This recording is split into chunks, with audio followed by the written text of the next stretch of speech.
所以簡單嚟講叫價量齊升咁解。所以呢個係一個投資最美好嘅時間。除非數據中心突然間話 stop 咗唔再起，如果唔係，佢未來嗰幾年都係會非常受惠呢個所謂嘅數據中心嘅一個建設嘅浪潮。我就覺得未完嘅，存住呢個應該比市場預期再耐啲嘅。起碼27年下半年。而家剩翻嘅時間咧，我會揀3隻咧。嗱，如果而家我會第一隻我會覺得係，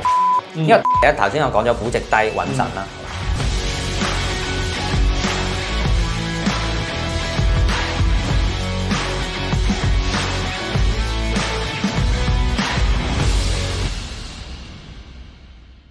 好，歡迎翻嚟我哋即係下半節嘅節目啦，咁啊繼續阿普龍阿窩長喺度，咁啊頭先我哋上一節咧其實賣過關子，咁啊其實錄影緊嘅時間咧就啱啱放完呢個復活節假期翻嚟啦，咁啊我知道咧阿普龍入邊咧組合入邊咧有一隻股票咧單日咧今日咧應該升超過1成嘅，即係錄影緊嘅之前嘅時候我望過，咁啊佢就係呢個嘅建滔積層板喎，咁我見到咧好似咧呢一隻股份咧係你而家目前組合入邊最大嘅單一持倉喎，不如你又講下你嘅投資概念啦。我頭先咪一直都即係喺上集都一直強調其實增長啦。咁所以我真正我自己嘅投資咁多年咧，我都係會傾向或者買呢啲股嘅，即係呢一類我覺得未來幾年會有增長嘅股票嘅。咁所以港股倉咧，我大部分都係有3-4隻都係叫做傾向係要呢一類啦。咁1888啦，建滔積層板咧。就係我上個月，其實我遲咗留意㗎啦，我上個月先留意到。咁我留意嗰陣大約20蚊左右啦，附近呢啲位。咁其實佢個股價由真正應該由12-13蚊上好短嘅幾個月前12-13蚊，咁升一嘢衝到去25-26蚊。咁反而佢衝上我冇留意，所以佢最高位都冇留意。咁佢回咗落嚟我就留意到啦，因為咁啱睇到新聞啦，即係其實留意到啦。咁點解我自己倉而家最多咧？咁我簡單講一講啦。其實1888咧，佢就最主要你可以簡單嚟講，佢做覆銅板啦。咁有啲人未必明係咩，因為我包括我自己之前都聽完都唔明嘅。咁我簡單講一講係咩？好簡單咧，即係課外人好簡單咧，就係佢係你當幻想呢嚿嘢就係一個三文治啦。咁佢最上下層就係一個有個銅箔咁樣覆，咁中間咧佢有一層咧三文治嘅中間咧就係一個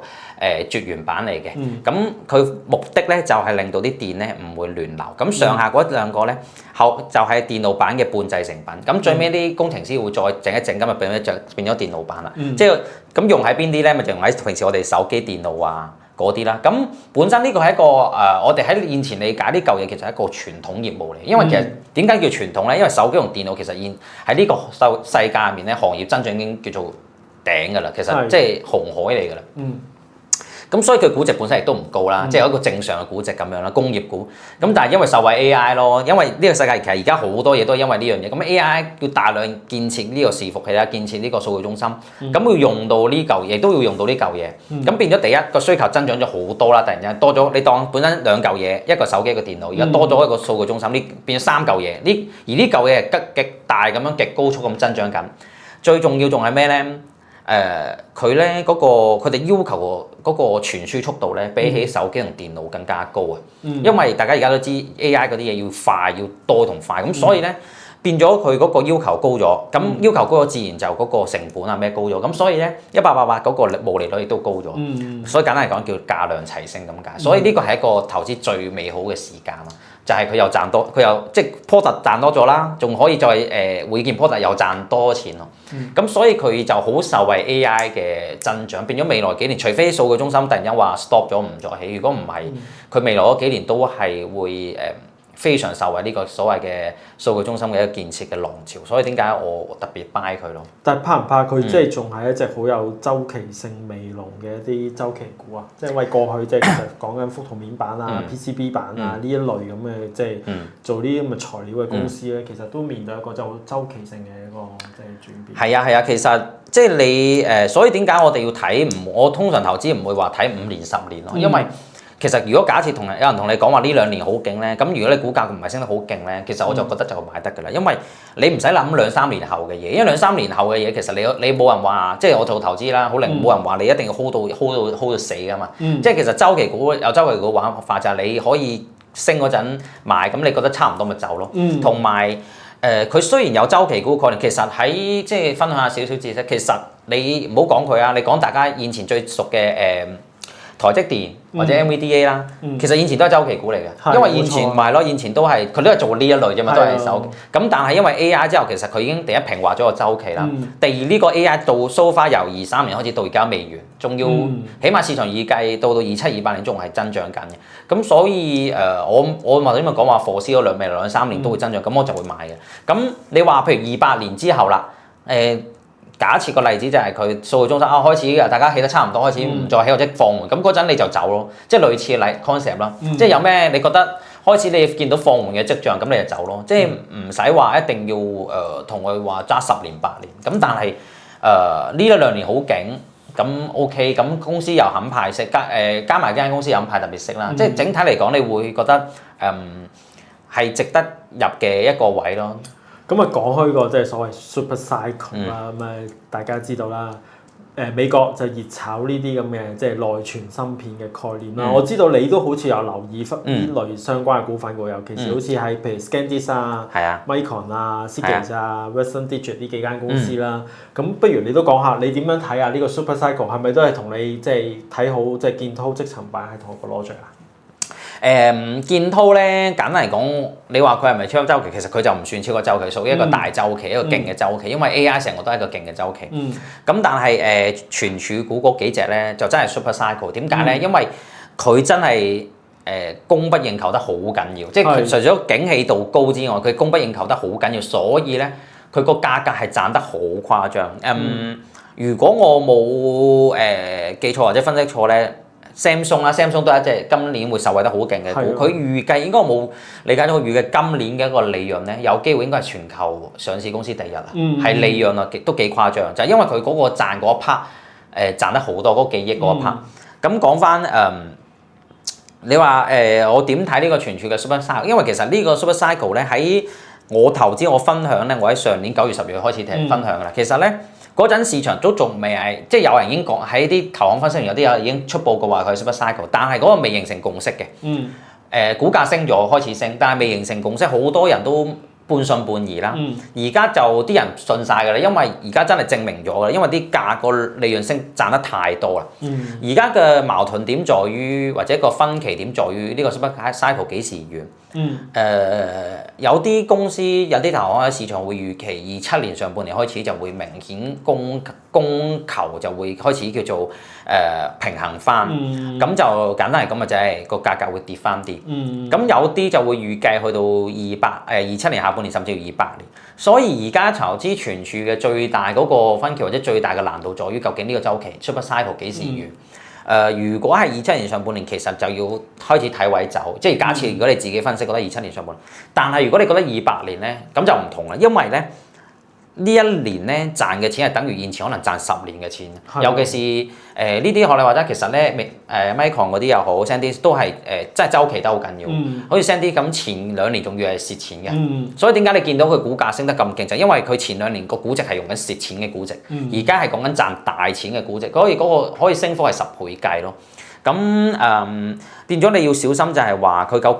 竟幾時會走？如果你話賺多1年錢，嗰1年亦都可能抵現前10年，咁嗰個市值啊、利潤啊，都會幫佢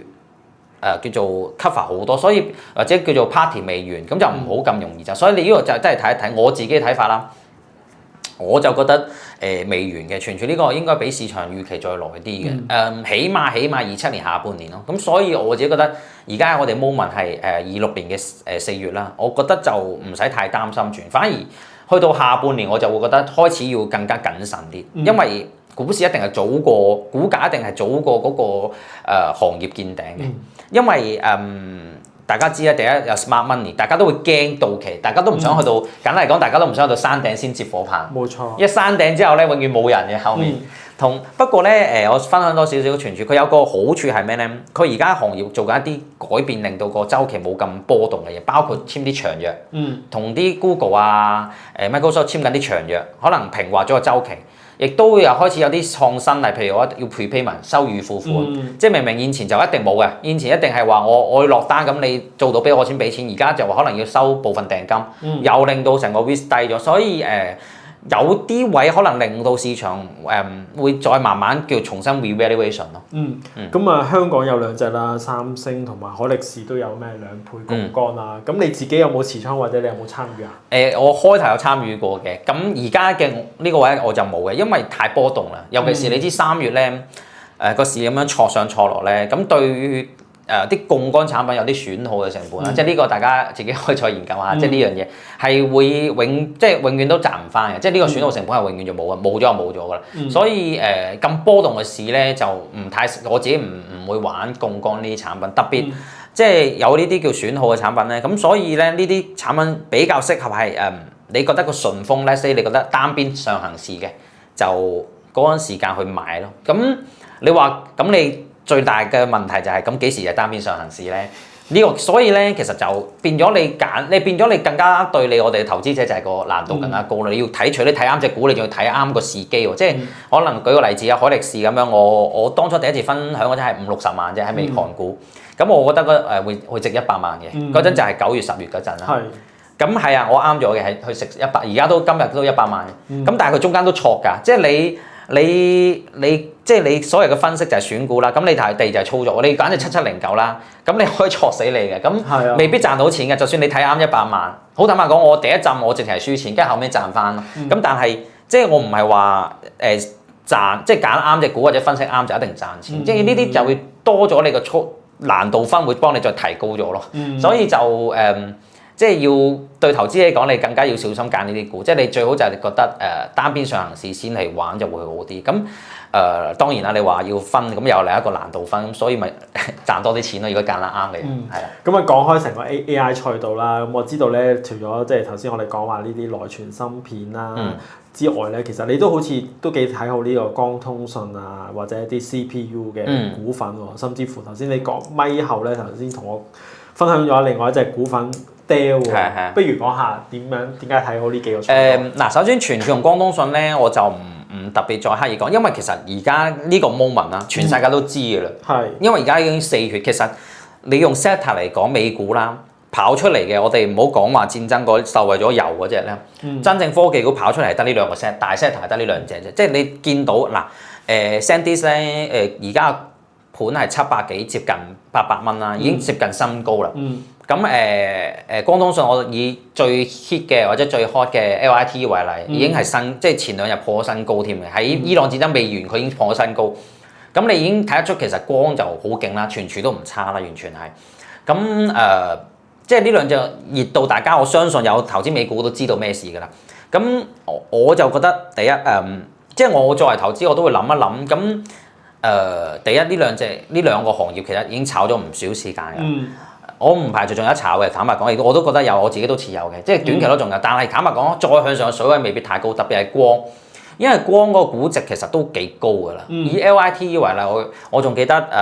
佢用6月做連結嘅，今年係講緊100倍左右 PE， 咁6月過後下年啦係講緊可能50至60倍 PE， 咁其實唔低㗎啦。雖然係有增長，但係唔低㗎啦。咁你話你而家假設而家買入，即係再預佢 PE 可能有下年講緊升到60-70倍，你先有錢賺，其實唔容易嘅。咁相對嚟講，我都會諗一諗有咩行業或者美股有咩行業仲有增長，咁我一直 keep 住要講增長啦。得嚟又叫做股價冇咁誇張或者估值冇咁高咧。咁 CPU 係其中一個我覺得有得諗嘅。咁 CPU 最主要都係 Intel 同 AMD 嘅。咁因為其實如果大家有時睇一睇新聞，會見到 CPU 個價格其實係升嘅。即係佢有少少叫做供不應求少少啦，所以升唔多，我睇新聞係升1成左右啦，大約個價。咁其實呢1成已經都幾好嘅，因為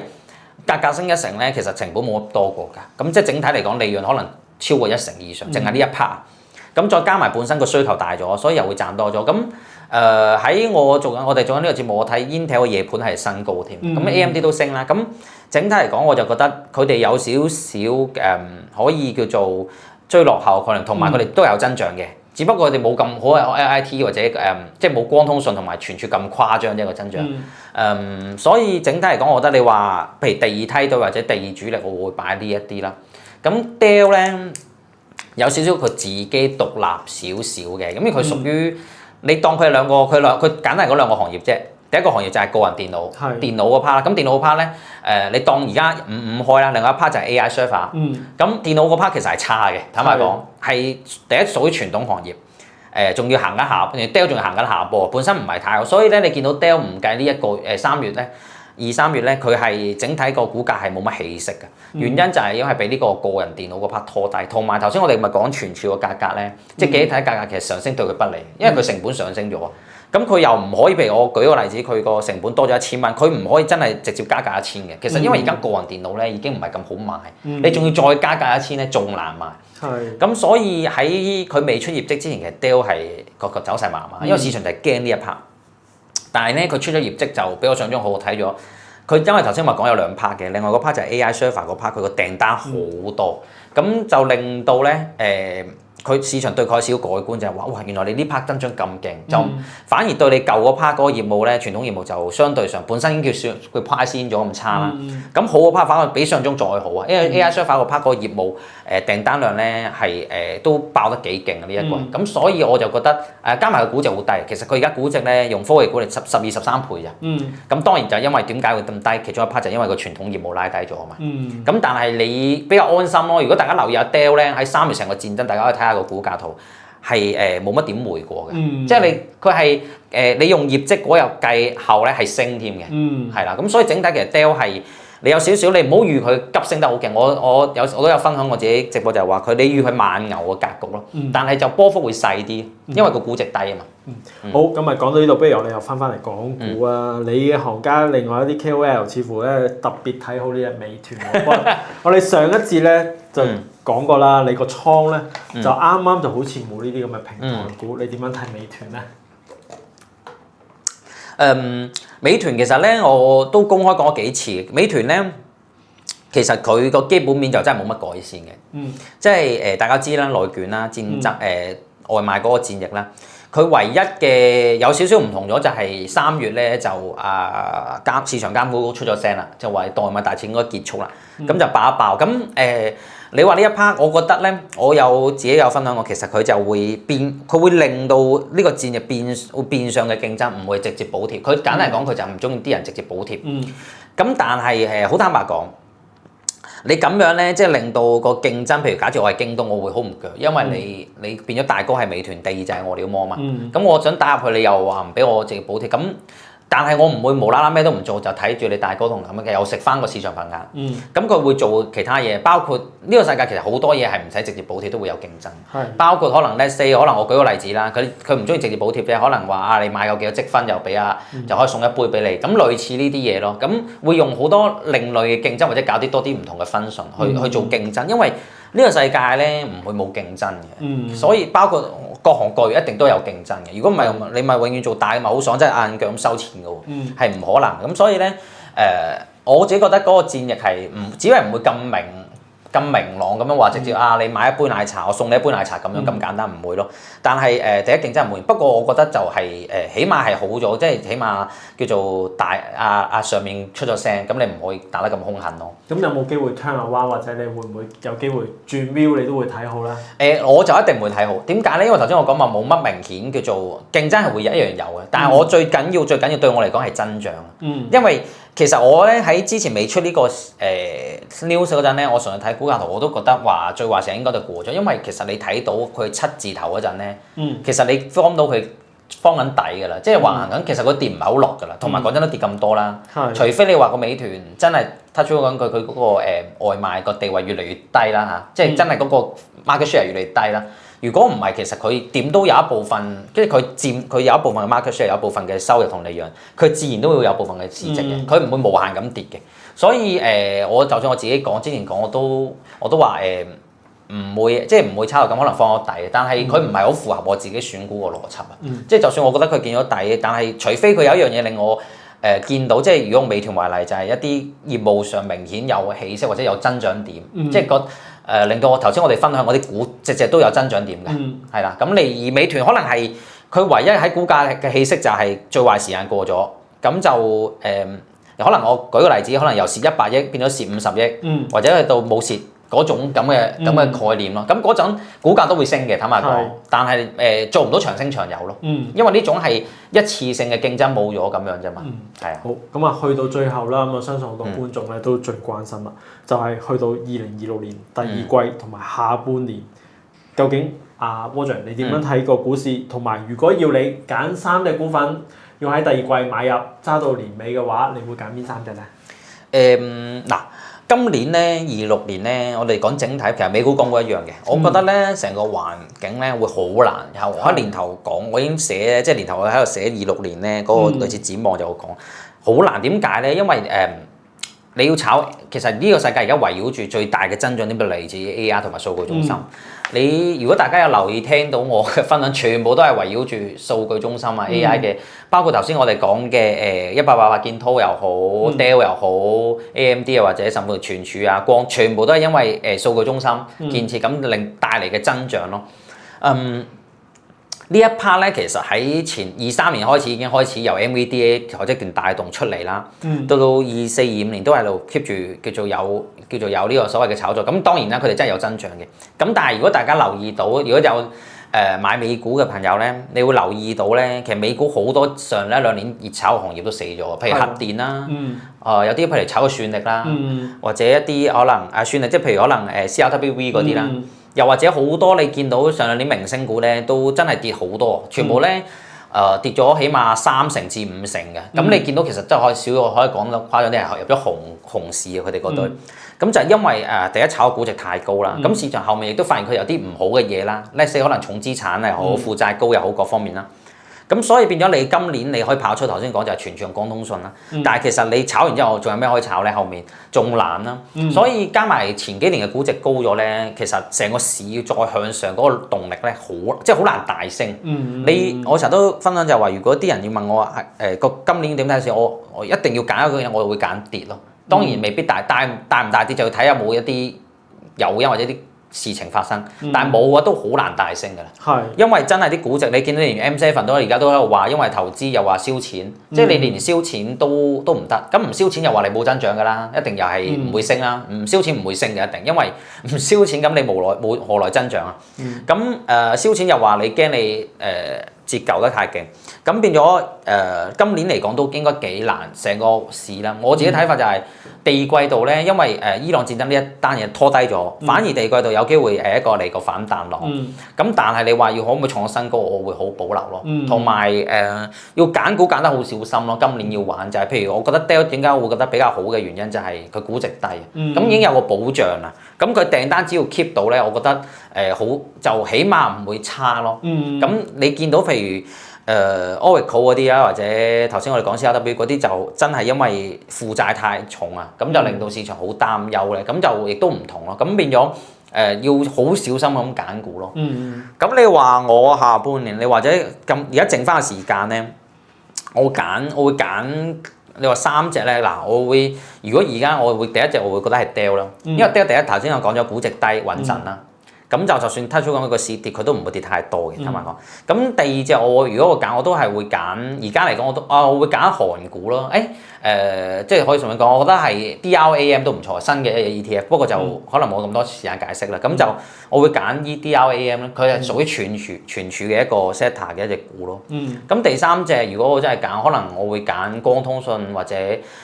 不過你話如果今年年底咧，真係唔知，我未必揀光通，可能會揀 AMD 咯，可能 AMD 會穩陣啲，因為 AMD 咧第一佢叫做冇乜大升過，因為我唔 sure 光通訊會唔會突然間有一波跌得好勁，因為始終今年新高 AMD 就都係會受惠CPU 嗰個上升，咁所以你話剩翻時間或者計直播率，可能呢3隻我會更加有信心咯。好。咁啊，今日非常之感謝Roger啦、寶寶龍啦嚟到一個咁精彩嘅分析啦。咁希望咧觀眾咧聽完佢分享佢自己嘅實倉同埋佢自己嘅操作心得之後咧，大家都會有一個好好嘅啟發啦。咁但係大家記住喎，投資涉及風險啦，最緊要每個人咧都要睇翻自己嗰個承受能力去做翻自己嘅投資決定。咁同埋咧，如果你覺得今日我哋嘅訪問咧做得好嘅話咧，記得 like、comment 同埋 share， 最緊要咧就係 subscribe 埋我哋嘅 channel。咁我哋下集再見啦，拜拜。